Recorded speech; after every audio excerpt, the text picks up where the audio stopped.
भारतीय सेना का विश्व में कोई स्थान नहीं है। देश प्रेम भारतीय सैनिकों के एक एक कतरे में भरा होता है। भारत माता की खातिर सैनिकों को अपने प्राणों की परवाह नहीं होती है।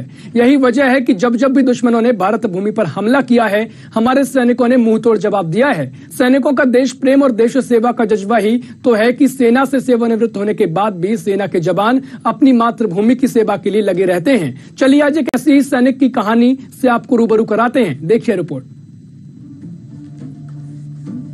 नागौर जिले का एक छोटा सा गांव है भिड़ासरी, जो डिडवाना कस्बे से केवल 17 किलोमीटर दूर है। गांव में एक ओर सुबह सुबह मंदिरों की आरती और भजन शुरू होते हैं, तो वहीं दूसरी ओर बस स्टैंड के नजदीक बने ट्रेनिंग ग्राउंड में भारत माता की जयकारे लगने शुरू हो जाते हैं। यहाँ सैकड़ों युवा सेना में जाने के लिए ट्रेनिंग लेने के लिए आते हैं, जिन्हें गाँव के ही एक रिटायर्ड सैन्य अधिकारी ट्रेनिंग देते हैं, और वो भी मुफ्त में। गांव के ग्राउंड का दृश्य किसी एकेडमी की तरह है, जहां भारत माता की जयकारों के साथ राष्ट्रभक्ति से ओत-प्रोत युवा ट्रेनिंग लेते हैं, और यह जज्बा रिटायर्ड सैन्य अधिकारी ने पैदा किया है। इधर जायजा लिया, देखा, और उसके बाद में ग्राउंड तैयार किया। ग्राउंड तैयार करके बंदूक को प्रोत्साहित किया।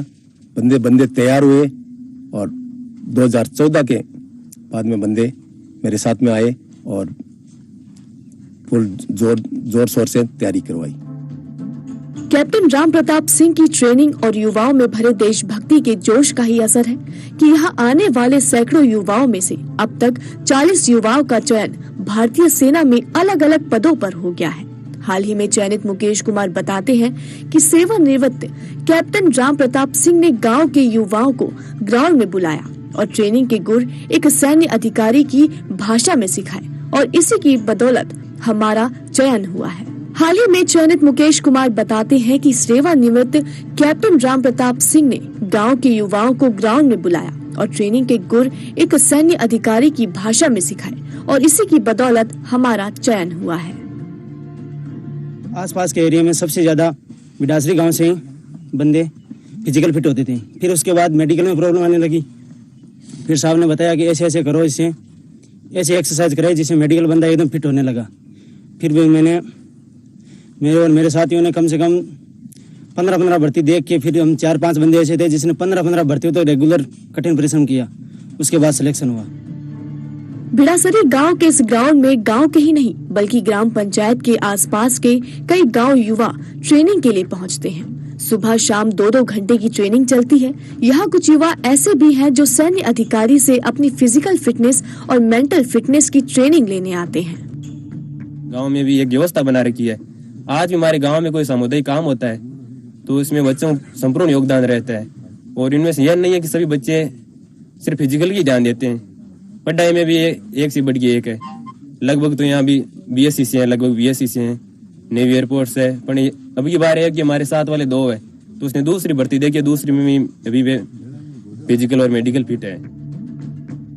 कैप्टन सिंह का सपना है कि गांव के हर एक घर से एक युवा सेना में जाकर देश की सेवा करे, जिससे गांव की ओर से देश के प्रति ज्यादा से ज्यादा योगदान दिया जा सके। 40 बच्चे सेना में भर्ती हो चुके हैं, और कम से कम 40-50 लड़के और अभी फिलहाल प्रैक्टिस कर रहे हैं। और खाली विद्यार्थी भी नहीं है, नजदीक गांव के लड़के भी 4-5 गांव के आते हैं यहाँ प्रैक्टिस करने के लिए। धोड़ा बाटा, प्याऊ, बिठूड़ा और सारडी, यहाँ के लड़के आते हैं इनके पास में। और बड़ी अच्छी बात है कि एक रिटायर्ड आदमी और गांव के लिए इतनी मेहनत कर रहा, तो मैं इनको दाद देता हूँ। देश की सीमाओं पर जाकर मर मिटने वाले रणबांकुरों में राजस्थान सबसे पहले स्थान पर है। झुंझुनू देश के जवानों के मामले में सबसे पहले स्थान पर है, तो वहीं नागौर जिला दूसरे स्थान पर है, जहां से सबसे ज्यादा सैनिक देश की सेवा कर रहे हैं, जो यकीनन काबिले तारीफ है। नागौर से MKN के लिए हरेंद्र जोड़ा की रिपोर्ट। तो यह जवानों को जज्बा दिखलाती है खास